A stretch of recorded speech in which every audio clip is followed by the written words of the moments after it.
My name is Kate, and I'm a Tantra teacher here in Tyre, for those of you I don't know.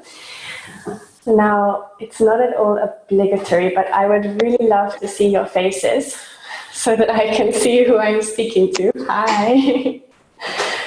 Yes, and you can do the classic Zoom wave. It's a webinar which is part of a series of webinars which we've called a mini journey through the chakras. And in these webinars we are exploring the 7 different levels of existence which constitute the 7 chakras in little sneak previews, we can say, taking some different aspects, some different topics, and looking in more detail at those ones. And tonight we are looking into the heart, into Anahata Chakra, which is the 4th chakra, the heart chakra, which is situated here in the center of the chest. I won't go into more details about explaining what Anahata Chakra is and what it's about. Some of you know, you're on our courses, and some of you are not, but this information we give there. So today our topic will be about an open heart, like how to have a heart which is continuously full of love and what that means in practice, actually, and somehow the difference between having an open heart and a closed heart. So to begin, all of us wish for love in our life, I am sure, and to somehow have this desire for happiness, freedom, and also relaxation in a world that we live in today where there's a lot of stress and tension around. Often we really crave for this feeling of inner peace, openness, and of course love. Now, these things usually appear in our lives in different moments. I'm sure all of you have had these experiences in different moments of your life, sometimes in the moment when we fall in love and we have this immense blossoming in our relationship, or perhaps we have a beautiful experience in nature and we feel this state of total calm and tranquility, or a holiday where we really truly manage to relax and we come back feeling very open. Even the experience of having a child, when that spontaneous state of an open heart and unconditional love can appear. Or for those of us who've been on retreats of different kinds, there's often this experience when we will have some very deep and meaningful experiences of different types, meditation, or perhaps in a Tantra retreat, some experiences of deep and profound connection. And then perhaps you can relate to that experience of coming home and for a period of time having a certain state of relaxation and openness, which often is non-preferential for that period of time. We feel an openness to many people, and even some people who usually we don't like. In this moment, somehow we are able to be more accepting of them. Now, in the world of Tantra and New Age spirituality, the words open heart or opening the heart, they fly around quite a lot in different ways, but the question is, what does that actually mean? What does it mean to have an open heart? Well, the easiest way to define it is perhaps through its consequences, the consequences of having an open heart. When we have an open heart, we are very accepting of others, we're accepting of differences, we have the power to sacrifice our own selfish limitations. For instance, in these moments of deep love, we're prepared to sacrifice our comfort zones, we're prepared to sacrifice our laziness or the usual routine and so on in order to help the other one. When we have an open heart, we're very generous. We have a surplus to offer to other people. Of course, the state of openness, meaning openness to other people, openness to new experiences, and openness to life itself. Of course, love is a very big aspect, the capacity to love much more than usual when the heart is very open. It also implies a state of relaxation. and happiness. When we have this state of openness, it also brings a great state of relaxation, even in our entire body, also in our mind, in our emotions. And the state of relaxation, happiness, love are all very, very much connected. So in these moments of having a wonderfully open heart, we also feel extremely happy. So examples of these, as I said, the clearest one usually is this moment of falling in love, when we're really prepared to go beyond our usual experiences. We become extremely open to the other person, maybe even certain personality traits which normally we might reject or find unusual or different. In these moments, we're very much prepared just to accept them, and we're able to go beyond differences somehow, to embrace the other person in our heart. Also, parents, I'm not a parent myself, but I know through friends, and also how my own parents were when I was a very small child. When the new child appears, somehow both parents, usually, and especially the mother, have this ability to make great sacrifices for that small being. There is this spontaneous opening of the heart and huge unconditional love for that tiny child. That means that even if that baby cries and is annoying and sometimes, and we have to get up in the middle of the night and all these apparent inconveniences which appear with having a small child, when the heart is so open, we're able to go beyond that and to be extremely generous to that small child, generous with our time, with the gifts that we offer, and it's definitely very, very accepting of all of the different aspects of having a child, many of which can be, let's face it, quite inconvenient if we would just look from the ego perspective. Now, in contrast, when the heart is closed, so to speak, this fosters a certain state of rejection to other people, perhaps even total rejection of people, but also a rejection of personalities which are different to us, perhaps different social backgrounds, people who have different ideas, different opinions, different life experiences. We tend to be quite selfish. We're focused mainly on what we want and what we need, and if that is not provided for us by others, then that creates a discomfort, state of rejection, and even amplifies this feeling of being closed. We tend to be quite greedy also. I don't necessarily mean that we eat a lot or that we search for huge quantities of money, so not necessarily like this classic excessive form of greediness, but more in the sense of selfishness. We look for our own needs before looking to help the other and to serve the needs of other people. Often it's a kind of sneaky form of selfishness, because we don't necessarily have the view of ourselves that we're selfish, but still fundamentally we're looking to serve our own interests before the interests of others or helping other people. Also, it creates a great state of inattention. So, for example, stress, that is definitely something which is connected to the heart being closed. They are very, very much linked. Different forms of tension.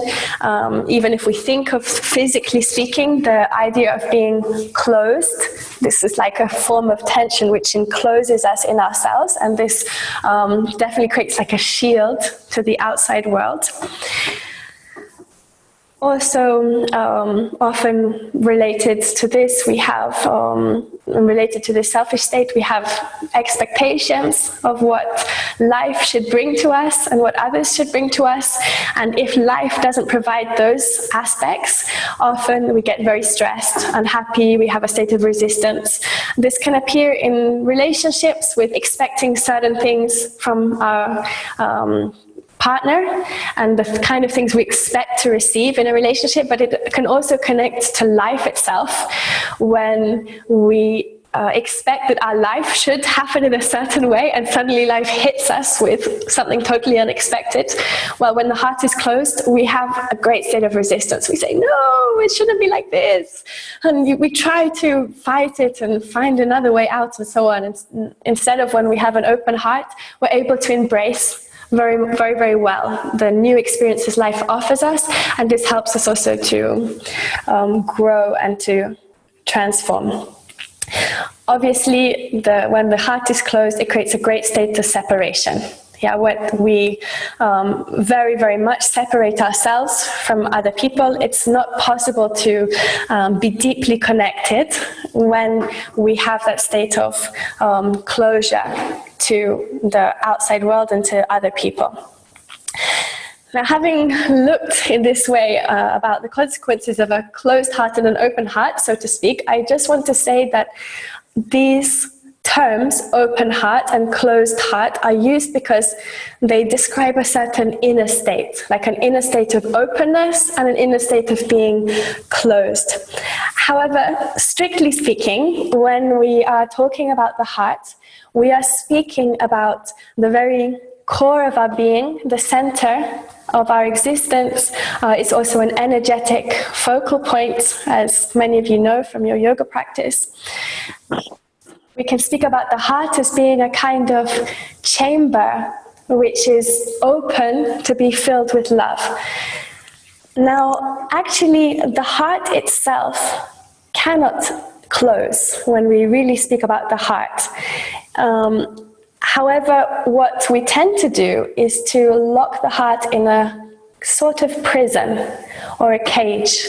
And this is the mechanism of the ego. It's like a protective mechanism which appears where we build a structure around our beautiful hearts, walls or bars which have varying degrees of thickness depending on how severe the situation is, and this acts as a sort of shield from the outside world.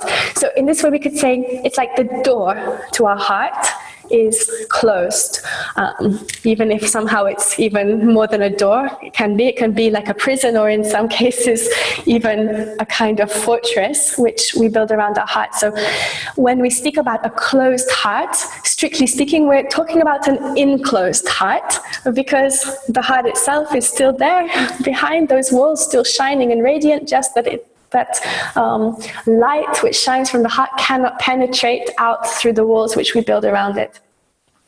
When we are speaking about an open heart, it is a heart which is free from any limitations, free from the walls which surround it, and free from any restrictions. So actually this is why the state of an open heart has a very strong connection with the state of inner freedom. There is a very nice analogy which we can refer to, which is the heart is like a little bird, and when we close the heart, it's like we lock that bird inside a cage, so the bird is not free to fly anywhere. It stays there, the bird is still beautiful, but it's there enclosed in the cage. When we open the cage, or when we allow these limitations to dissolve, then that bird can fly freely, and therefore our heart is literally flying on the wings of love and is free as a bird. Now, an open heart can be triggered by different experiences, as I already mentioned. Yeah, we spoke about falling in love, relationships when they go very well, the birth of a child, being in nature, and so forth. But why does the heart close? Now, having defined it with this prison, I will still call it like this: closing heart, opening the heart, but now hopefully you understand what I mean when I say that. So what triggers our heart to close? Now, usually it's our emotional reaction to different stimuli that appear in our life. When we get hurt, as I said before, when we reject experiences that appear from life, when we think that things just should be different to how they are, these usually trigger us to close our heart. And there are many experiences which trigger it, perhaps an excessive amount of stressful stimuli that appear and so on. And then we have the tendency to close. Now, often our heart can just become closed also in time. You know, when you start a relationship in the beginning, wow, it's so amazing, and then in time, somehow the heart starts to close. So love appears to wane with time. Now, in both of these examples, the problem is that we wait for life experiences to come and trigger that state of openness.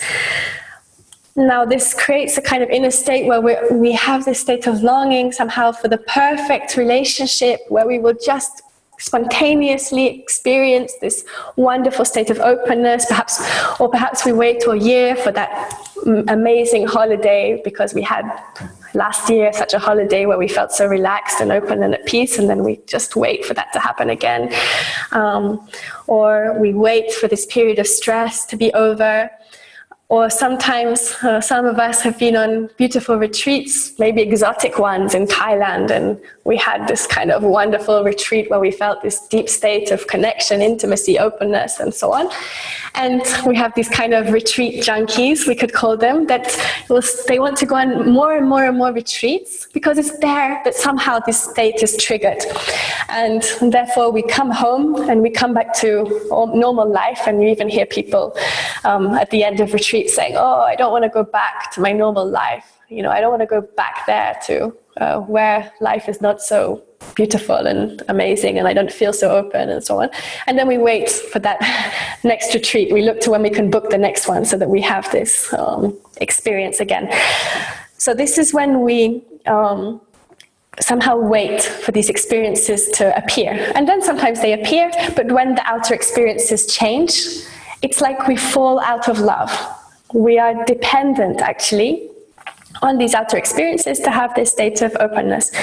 So a heart can only remain continuously open when it becomes a continuous active practice. And this is what I want to emphasize here in this webinar, is that having an open heart is not just a fact of life, an occasional spontaneous experience. It's something which we can consciously put into practice, and it's not a practice that we do once and then ta-da, we're so open forever. It's a practice which needs to be continuously renewed in order for that state to be present in our life. And of course, in this way, the practice is often, in the beginning, oscillating between openness, then we close, then we open again, then we close, and so on, and that's normal, it's the process of growth. But gradually, predominantly, the periods of openness become longer and longer and longer until they will be predominant, at least, compared to the states of being closed. Of course, the ideal would be to be able to remain in this state of openness in a continuous way. To understand this better, there is a very beautiful phrase which I like very much. Some of you have heard it before, which is about the connection, or lack of connection, we could say, between love and the ego. So it goes like this: when the ego is in, love goes out. When love is in, the ego goes out. We could say this in a way much more simply, just by saying love in, ego out. Love and the ego cannot coexist in an active way together. And this, for me personally, I can say has been quite a tough lesson to learn on this spiritual path that I've been on, tantric path I've been on for quite some years now. The fact that when the ego is strong, actually we are not loving. The heart is not open. It's a dynamic situation for most of us. It's not that we're only in the ego or only in the heart. These things seem to oscillate in time. So sometimes we are very open and we are free from the ego, thus we are less selfish, we're less concerned with our own things, and we're much more open to others. And then when the ego is stronger, the heart is much more closed. Now, as I said already in the beginning, when the heart is open, we become very prepared to sacrifice our ego agenda. And we're also much less judgmental of other people. We're much more open and able to accept them. We're much less critical of other people. Because, of course, this judgments and criticism, it definitely comes from the ego. And in contrast, when the heart is open, we are accepting of many, many different things and all kinds of different experiences which can appear. Now, I've had this experience many times in relationships of knowing very well that I love my sweetheart in the relationship, and because we've had experiences where I felt very much the state of love, it appears often, this wonderful state of openness, and so on. Now, the mind is very, very tricky because it has a tendency to create a snapshot of that experience. So we feel in love, we know we love each other very much, we know we are very happy, we know we are very open, and then the ego takes a snapshot. This is how we are, we love. Now, then when things don't go so much our own way, or difficulties appear and so forth, then actually the heart in this moment becomes closed. We start to blame the other one, we start to project, we come with all kinds of demands, expectations, we're unhappy, we start to suffer, and so on. These experiences which often appear in a couple relationship, but also in any type of relationship. So in this moment, the very difficult reality to face is we are not loving. We are not actually in a position to love the other one when the ego is strong like this. Now, personally, it took me quite a while to realize the truth of this statement, because in my mind, I know I love him. It's like when we say, of course I love you, because we have that snapshot there of me loving you.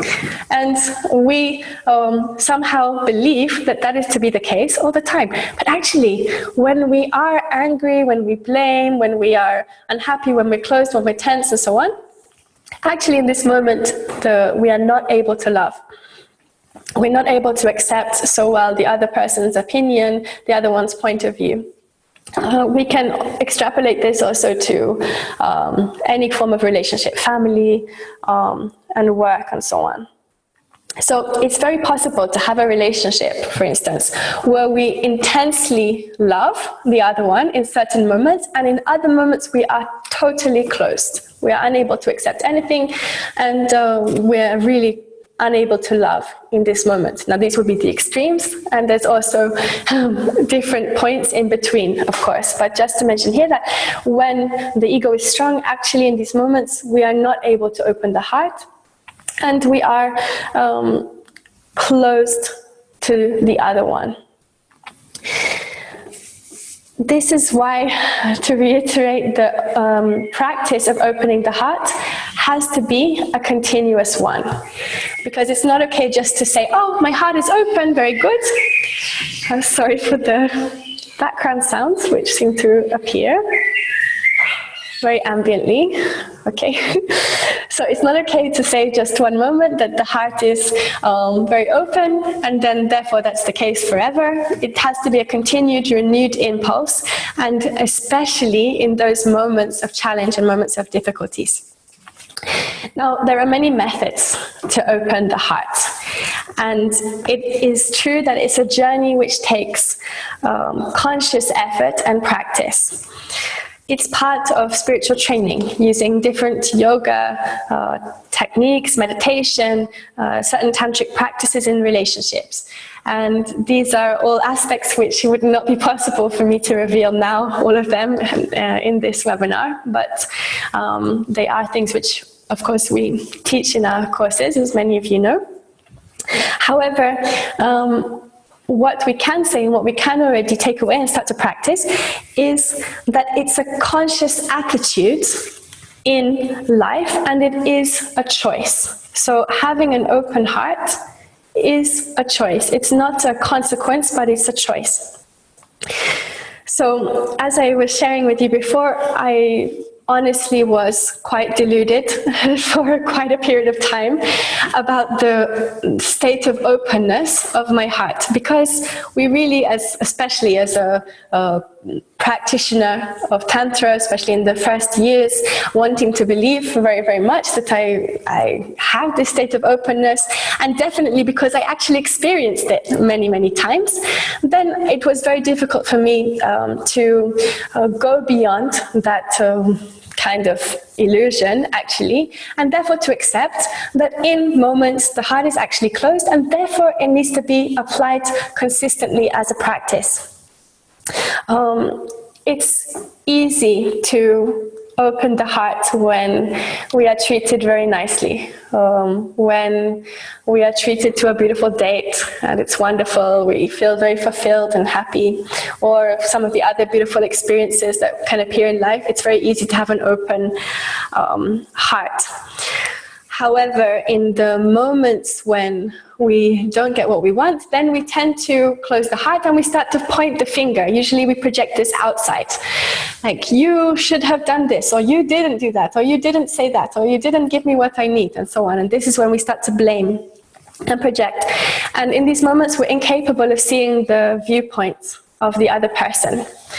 We're unable to share that heart space with them. And really in this moment, we are not able to offer love. This could cause often great issues in our relationships, in couple relationships, and also in friendships, in family relationships, even in work relationships. When we have this state of being closed and this state of rejection, usually this can result in conflicts which often can escalate out of control, or even escalate to a certain level. But because we start to blame, we start to point the finger, we see the problem as coming from the outside. Our colleague that is seriously annoying us and always forgets to, I don't know, clear the desk or whatever it is that it bugs us about our colleague, or our partner that doesn't always has the same problems, that doesn't give us what we need, that isn't attentive to our needs, isn't communicating well enough, or whatever the problems are that we have in our relationship. We tend to project this on the outside. Now, what happens is, usually if the other person is not very conscious, they will also react emotionally to having that blame pointed at them. And this is how conflicts escalate. When you have two beings centered in their ego, then a fight appears. And it's a fight which is not based on love at all, but it's a fight based on our personal needs and what we want. We could say that this is a little bit like if we would call that relationship a building site, where we are very nicely constructing a house. We build it very, very well. We are putting a lot of effort into building that house, which analogically is our relationship. When we have these fights, it's like we would take the cement mixer and we would turn it on and we would just cover the whole place in cement. It will go everywhere. We fire it all around there and it's covering everything. And then, of course, we go away overnight. Cement, it dries very fast. It gets very, very hard. And then we come back the next morning and devastation there. Our nice house is now covered in hardened cement. And then, wow, it's a big effort to fix that.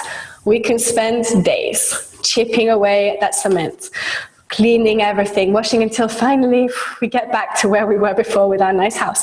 And this is what happens when conflicts appear. We do a lot of damage in that moment. We get hurt, the other one gets hurt, we closed. It creates all kinds of other projections and other ideas. And then we have to spend quite a while to fix it, to try to explain what it was that we truly meant when we said those things, to try to understand each other. True, sometimes we grow from these experiences, so when they happen, at least we can embrace them in the moment, because we do learn from the experiences. But the alternative is to act from the heart when we are confronted and we are challenged. Sometimes we need to take a moment to recenter and to gather ourselves and not to react straight away in that moment, but then to using the methods that we know and somehow relating to the state of openness and trying to accept and embrace the other one, to consciously open the heart. When we do this, we are able to communicate on a very different level. We're able to immediately understand where the other one was coming from in this moment. This becomes kind of a shared viewpoint, a shared perspective. Sometimes we really do need to give feedback. It's not that always we're in the wrong and the other one is in the right, so to speak. Sometimes there are things we need to communicate, we need to say, and sometimes even firmly. and strongly, even if the other one maybe isn't listening. Sometimes we need to communicate this in a way which can be understood. However, we always do it from the state of love and connection. In this way, we are able to communicate much better. We can do it in such a way that the other one is able to understand very, very well, precisely because we understand them in this moment, so we are on the same level. Also, the conversation cannot do so much damage, especially even if the other one will react, perhaps because, of course, we cannot control the reaction of the other one. But still, the fact that we stay with the open heart and the heart which is continuously loving, somehow the conflict cannot escalate any further. And we and I had experiences both on the giving and receiving end of this, that conscious, active love and open heart, it can melt away the ego of the other person. I can say from experience of being the one fighting and unhappy and upset, when I met with that open heart, which is just loving, then there's nowhere for the ego to fight anymore. There's nothing to say. There's nothing the ego can do, because the ego searches for that conflict. And when it's not there, eventually we even feel a bit sheepish in the face of such a state of love, and it kind of melts. So the heart can produce miracles in this moment. And I saw it also the other way, of being the active one. And often I'm totally amazed at the miracles that can appear when we're able to have this very beautiful and open heart. Now, we cannot force the heart open, and this is something important. We cannot, open heart. We cannot tear that cage of hearts. We have to consciously drop the limitations, and this is a gesture which we can make. We cling very tightly onto the limitations. We cling onto the way we believe the situations should be. We cling on to our attachments. We cling on to our limits. No, I cannot do that. I cannot go further than that. So the way that we can open the heart, as I said, it's not the heart actually which needs opening, it's that we need to dissolve the cage or the prison.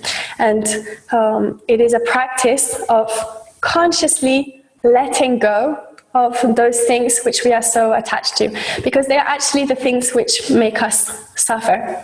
And I can say from experience of being caught often in this experience of suffering because of things that were appearing from the outside world, either relationships which weren't going as well as I hoped, or often it's life which just hits us with an experience which we totally were not expecting. We imagined the life was going in a certain direction, and then suddenly relationship breakup, job, we lose the job, we have to move out of our home, our holiday is cancelled.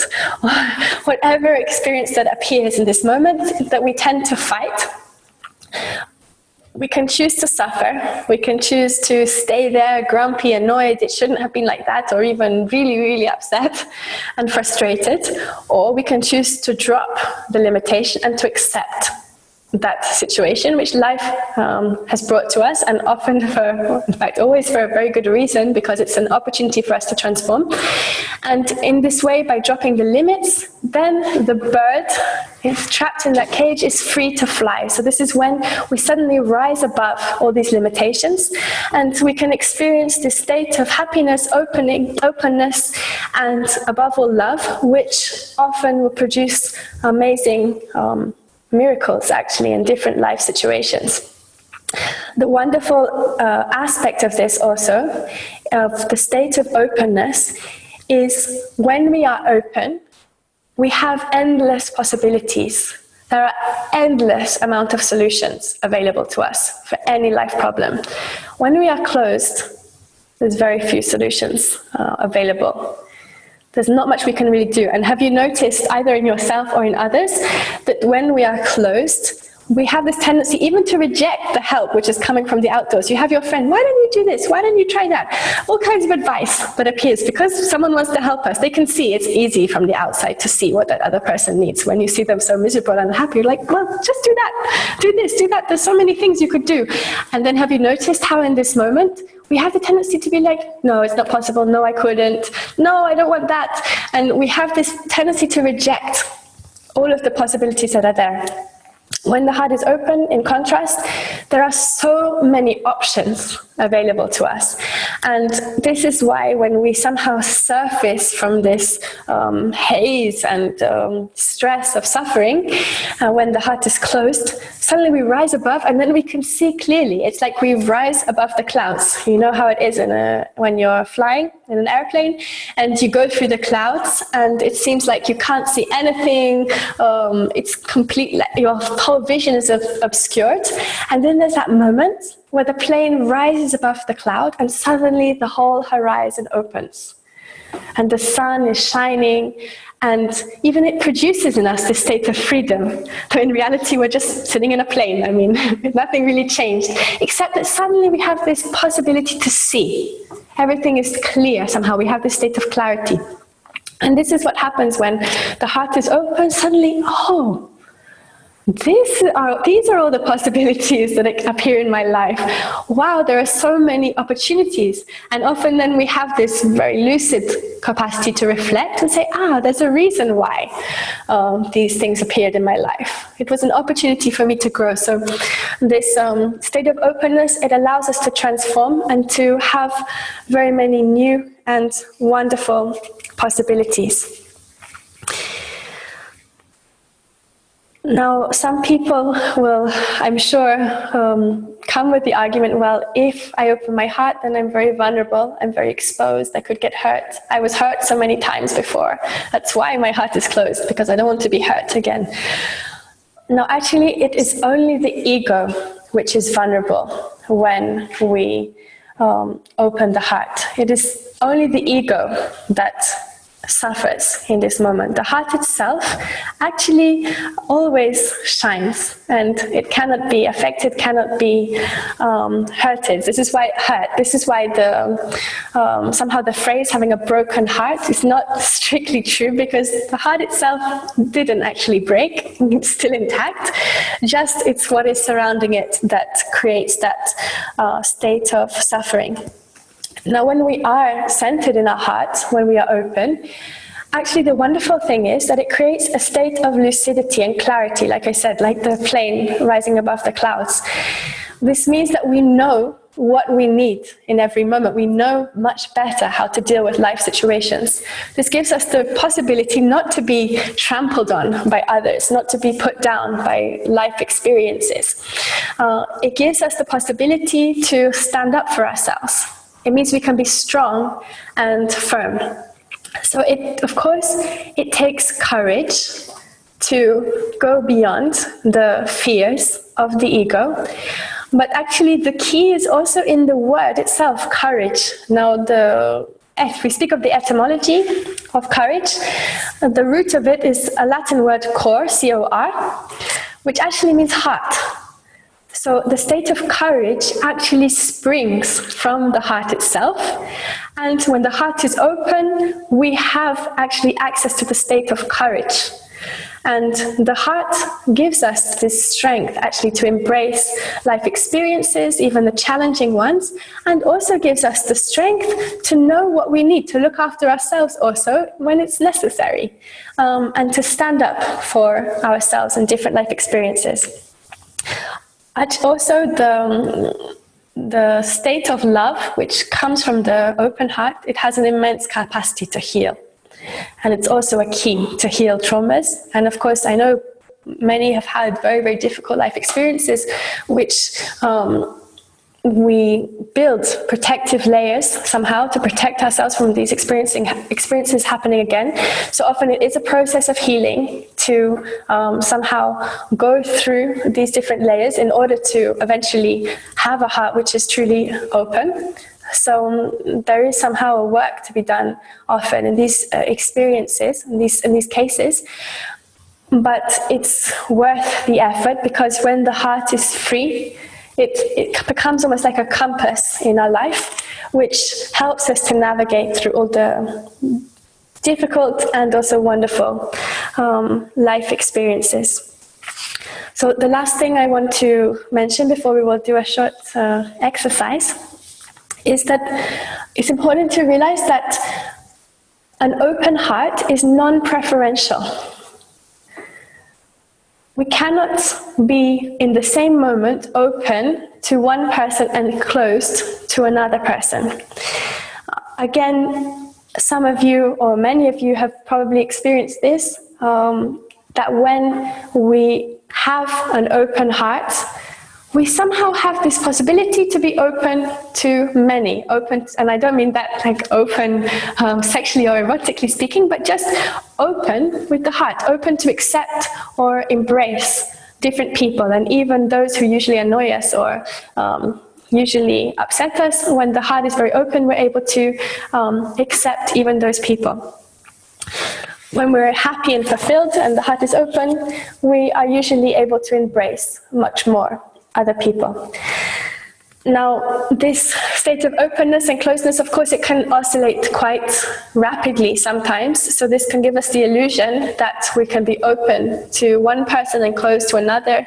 For example, maybe you're sitting with your wonderful beloved and feeling lots of love and openness, and then somebody will enter the room who we are scared of, or who annoys us greatly, or who has caused us a lot of problems, and then in this moment we close to that person.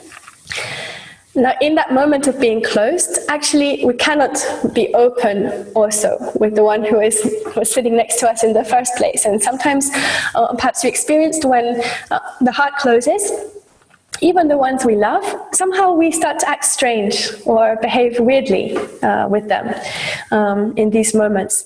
And this is because we can't have this kind of preferential state of openness. When the heart opens, it will open in a spherical way. It's like a spherical expansion of the heart.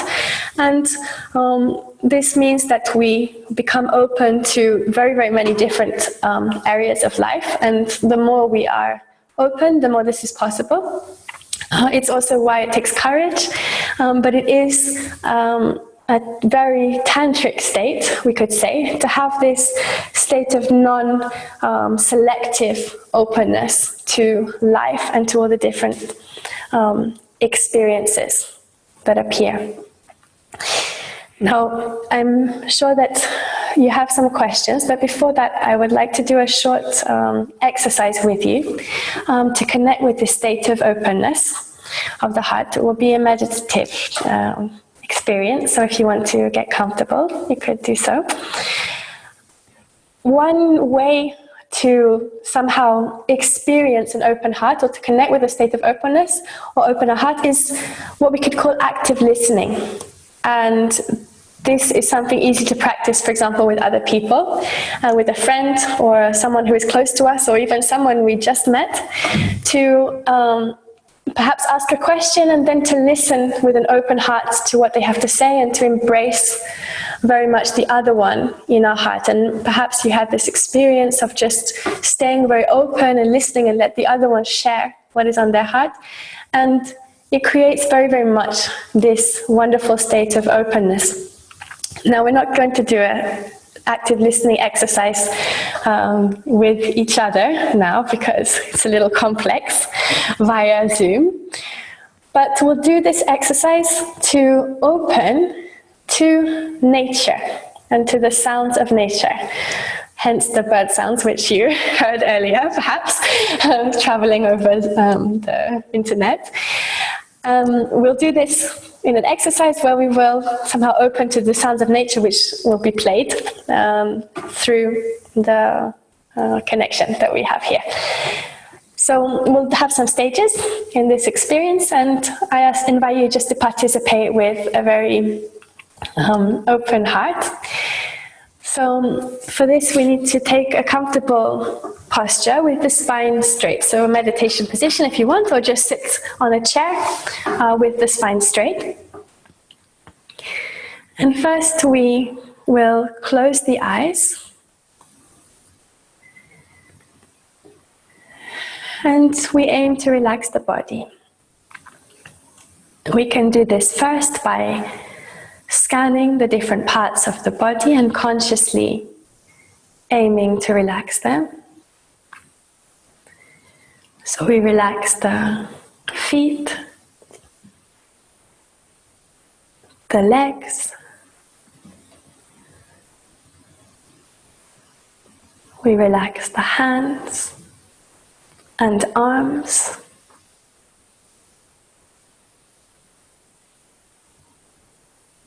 we relax the pelvic floor, the buttocks, the abdomen, breathing deeply into the abdomen and letting it relax.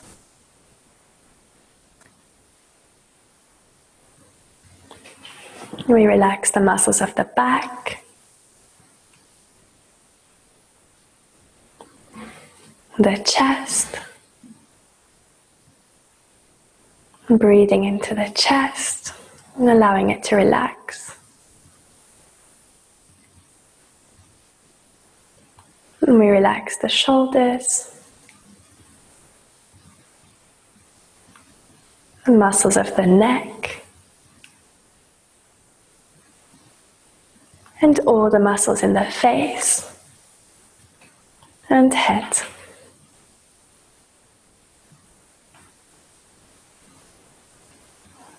And now, feeling relaxed, we'll begin by simply observing the breath. So without altering your breath, just start to observe the flow of air in and out through the nostrils. We anchor our focus on the process of breathing. We breathe normally and naturally.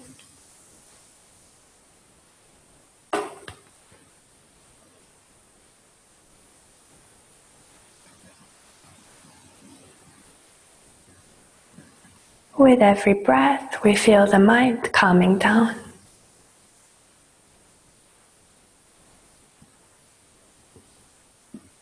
And if other thoughts appear, bring it back to this focus on the breath.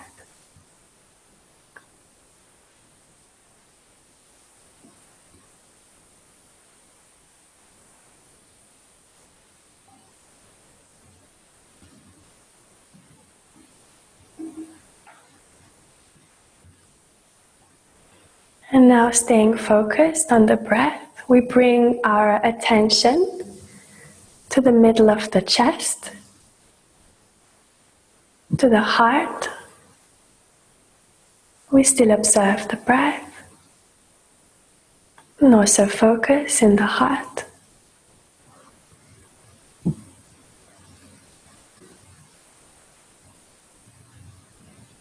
We can start to visualize that we breathe in and out through the chest.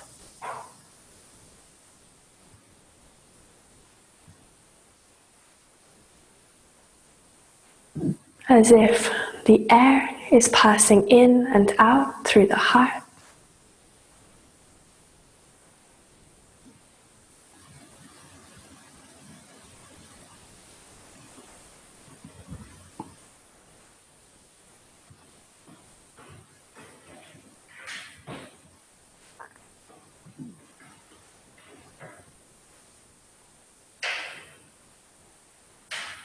And now we'll start to play some beautiful sounds of nature. Aim to open your heart to actively listen to the sounds of the birds singing,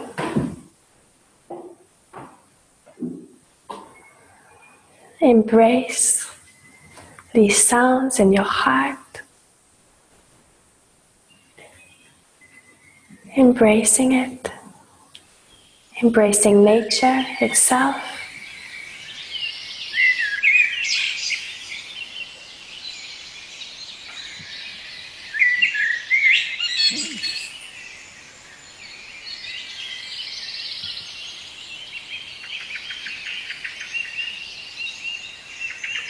Stay very relaxed and open.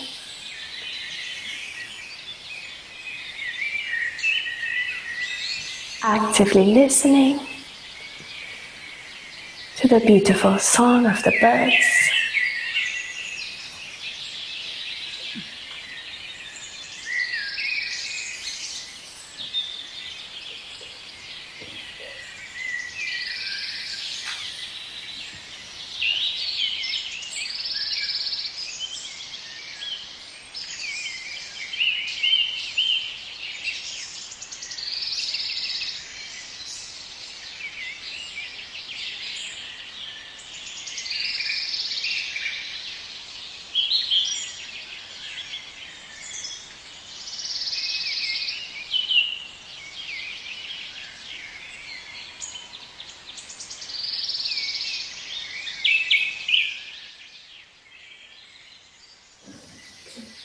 Open your heart to embrace the beauty of nature.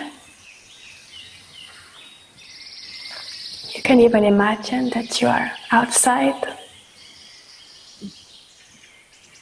and feel how your heart expands in a sphere from the middle of your chest,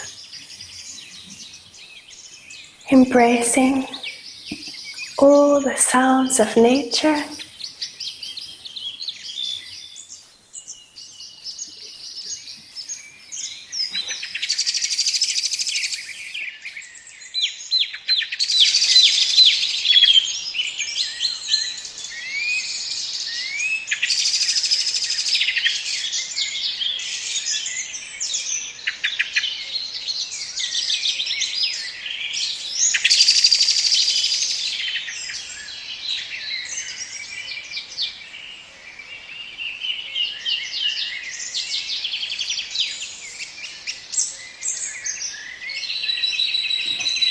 We feel more and more open,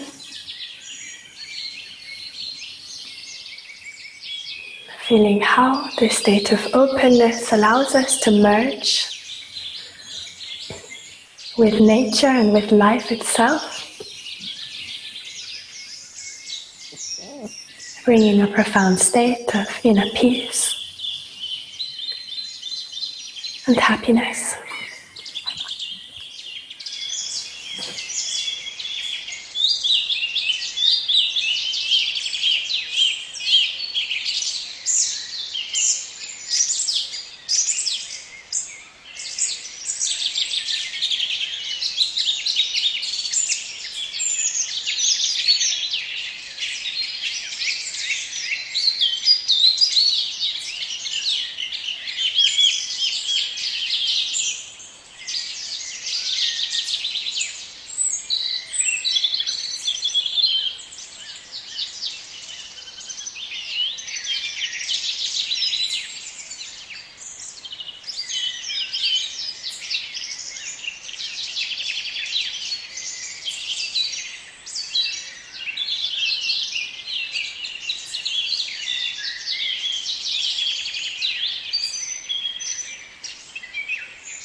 Now, gradually,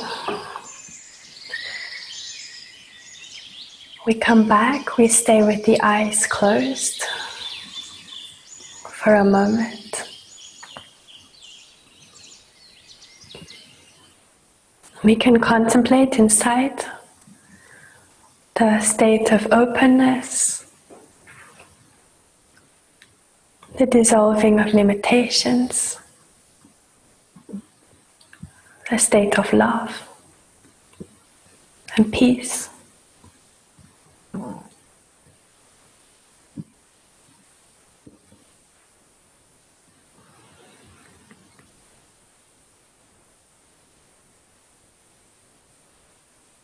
And that's good. We can return and open our eyes.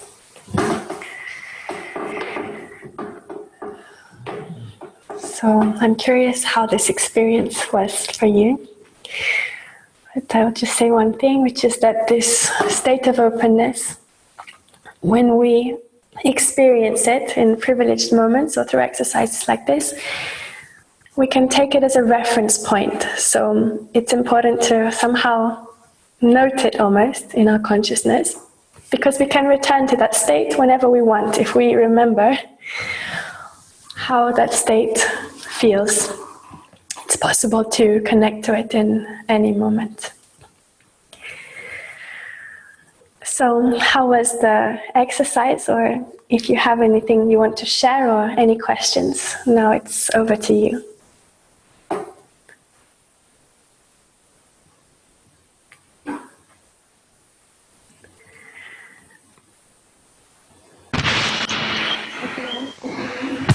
I found it very beautiful to focus on the nature sounds for meditation. I haven't tried that before, and it was like very poignant, very profound. It was really beautiful, so thank you. But I have a question which is to do with openness in a relationship. Do you think a relationship can work if there's a big difference in the levels of openness between two people? If somebody is predominantly open and the other one is tending to be more closed a lot of the time? Do you think that can be a real problem in a relationship, or do you think it's something that can be worked through? I would say that it's quite rare to have a relationship where it's the same in terms of the degree of openness between two people, because we all start in different places. We all have different life experiences, different levels, and so on. So usually there is a difference in the state of openness. The difficulty comes if the one who is more closed, let's say, does not have any willingness to change that, to transform, let's say. So the best thing we can do if we find ourselves in the situation of being more open is to really be an example of that state of openness and that state of love, and somehow radiating that warmth and acceptance towards the other one. And usually, as I said, it has the ability to dissolve the ego when this happens, and we can be very inspired. As I said, I've experienced both, and from the perspective of being the less open one in a relationship, often I can get very inspired by that state of love and openness which appears, and I've seen it happen also the other way. And of course, it's not a guarantee, because the ego can just be scared and say it's too much and run away. So that's also a possibility. When faced with love, the ego can also reject that experience, and it's not for us to control that. We cannot. So there is no problem with it, there being a difference in the state of openness, as long as there's a dynamism in that relationship, and somehow that there is a state of transformation which will appear. And as I said, the more open one will often be a huge help to the other one in this. Thank you, Kate. Thank you. I've got one question. I noticed, just like you said before, that it's somehow easier to have open heart when life seems to be like more settled, more stable. But for me personally, as a person who like to go out of comfort zone very often, it seems to be like there are times when, you know, I can forget myself quite easily, and on one way I wouldn't like to resign from like many challenges I take in my life in different areas, but on the other hand I just see that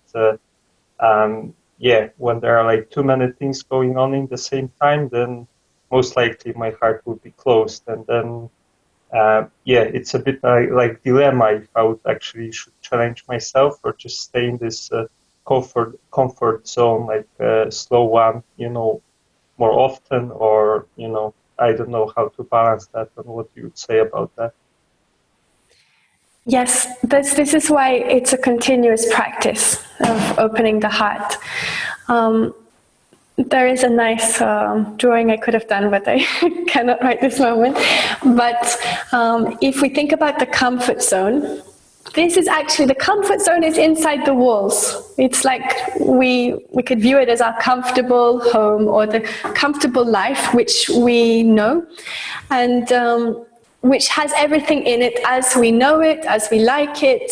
There's nothing frightening or scary there. We're in, somehow we're able, in control of that experience. This is the comfort zone. So stepping out of that comfort zone is often a scary experience because we do not know what will be outside. We don't know what life will bring us. It can be very scary, it can be new, and it's ultimately it's the unknown that exists outside of the comfort zone. Now, actually, it is outside of the comfort zone where the magic happens. And perhaps that's why, one of the reasons why you like to explore outside of the comfort zone. So when we are able to jump outside the comfort zone, meaning we take that leap of faith into the unknown, into outside of our normal life experiences, then we have the possibility to experience all kinds of new things and to even experience ecstasy ultimately, which cannot exist inside the limited confines of our ego. Now, practically, what happens usually when we take this leap outside of the comfort zone into a new experience, even if we did it with a lot of courage, if we are not lucid enough and we don't stay conscious and we don't stay somehow anchored in this state of openness, then life throws something at us because we're outside of our comfort zone. And then, I wasn't expecting that. We retract, we retreat inside, and then we put up the walls and, okay, we're inside the comfort zone again. And this is somehow the game that happens when we try to open, because we will go outside the comfort zone and then we go back in, we go out, we go in. And this is normal because it's the process of learning from life. But that's why the open heart, it has to be put into practice all the time. It's like an impulse that has to be continuously renewed. Because yes, we jump outside the comfort zone, but then we need to stay loving, we need to stay open. Otherwise, we'll continuously oscillate between the two aspects.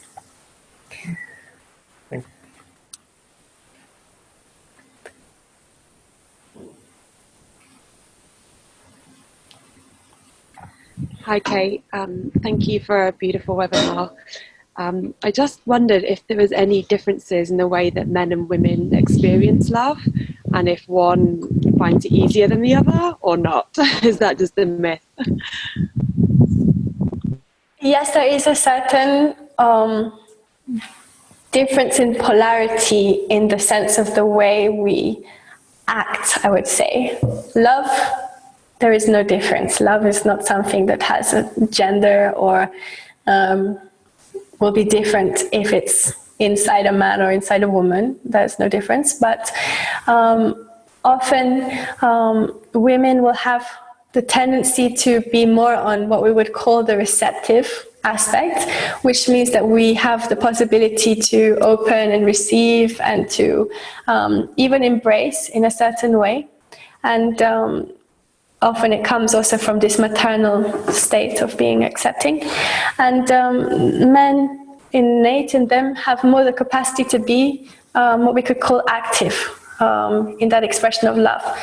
However, practically speaking, as I'm sure you'll probably tell me, that it's not black and white like this, and that is assuming that each individual is somehow in touch with that somehow they're in a feminine state or in a masculine state, because in practice we experience both, and both can have the same limitations. But I would say cautiously that yes, there is somehow innate in men and women a kind of predisposition to one or the other aspect of being receptive or emissive.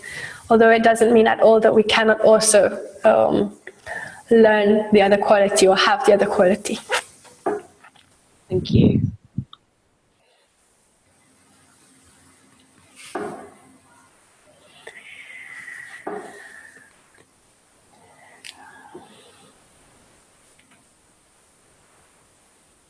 Any other questions? Sorry, I've had another question, just quickly.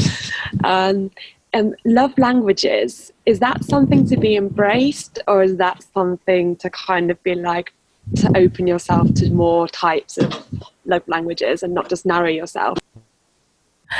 Well, it's a huge topic, or at least quite a big one. So not to go into love languages now, but we could say, broadly speaking, that the ability to embrace different ways of loving will both come with an open heart and will help to open the heart. For instance, knowing that people manifest their love in different ways, like they have different ways of expressing it, to be open to the different ways that love is expressed. Like perhaps we would rather receive a gift, but somebody likes to offer their love in terms of providing an action for the other person, like doing something for them, like, I don't know, washing their clothes or whatever it is, like doing something. And it's called acts of service in the love languages. So we have different ways to express love, and we have different ways to receive it. And of course, with a state of openness, then we are able to embrace that, those different ways of offering love, and therefore also we receive a lot more. So yeah, it's connected. Thank you.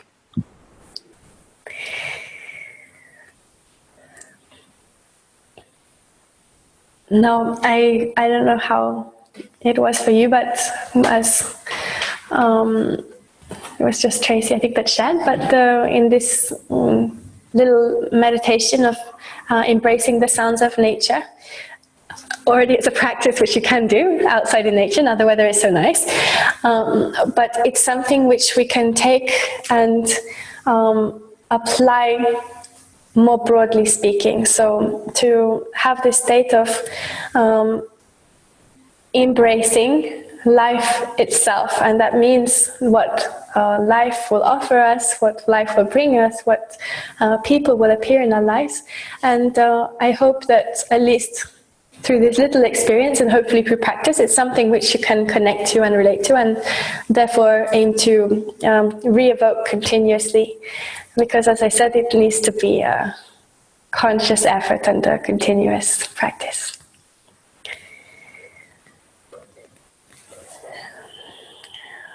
So we are a little bit over time, so I think we will conclude for tonight. Thank you for being so wonderful and open, and it was very nice to be with you.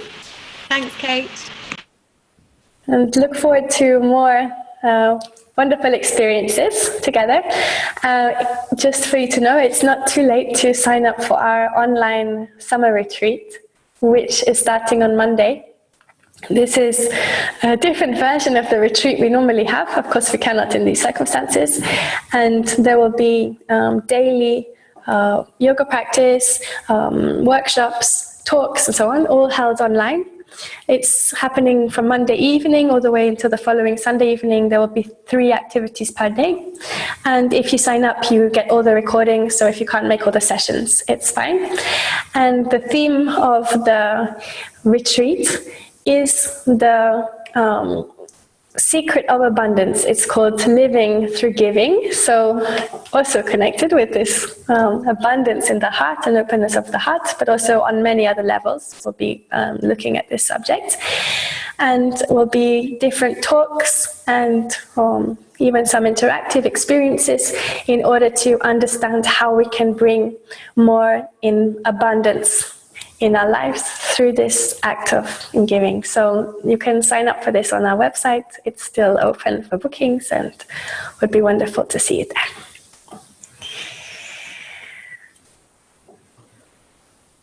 Thank you, Kate. Have a good night. Bye. Love you all. Thank you.